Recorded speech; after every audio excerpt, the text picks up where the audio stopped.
வணக்கம்.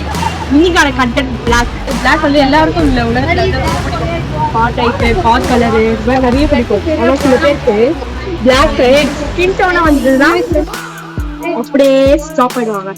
இந்த பொண்ணு பாரு எவ்வளவு வெள்ளையா இருக்கு, இந்த பொண்ணு பாரு கருப்பா இருக்கு, கலையா இருக்குல்ல பொண்ணு அப்படின்வாங்க. ஓகே நீ கருப்பா இருக்கு கலையா இருக்குன்னு சொல்ற ஓகேதான், ஆனா கலையா இருக்கிறது ஓகே, அதுக்கு முன்னாடி என் கருப்பை சேர்க்கிற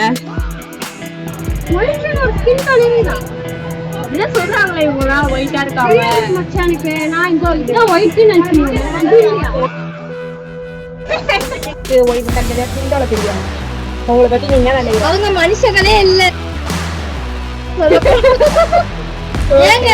ஏங்க மனுஷங்களுக்கு என்னங்க பிளாக் ஒயிட்னு எல்லாருக்கும் ரெண்டு கை ரெண்டு கால் தானே இருக்கு. அதுவும் அப்பத்துல இருந்து பார்த்தா மூவில இருந்து கேரக்டர் அசாசினேஷன் எல்லாமே கொண்டு வந்துருங்க. மெயினா வந்து பிளாக் டோன் அப்படியே ஒதுக்கி வைக்கிறாங்க. ஆனா இப்ப வந்து பிரவுன் ஸ்கின் ட்ரெண்ட் ஆனோடனே வந்து அப்படியே அவங்க ஸ்கின் டோன் மாத்திப்பாங்களா, அப்படியே ட்ரெண்டா மாறிப்பாங்களா. பிளாக் காபி குடிப்பாங்க ஆனா வந்து பிளாக் இல்ல, பிளாக் காரா பிளாக் அவாய்ட் பண்ணலாம் ஆனா ஹியூமன்ஸ் அவாய்ட் பண்ணி தெரியல சொல்ல போனா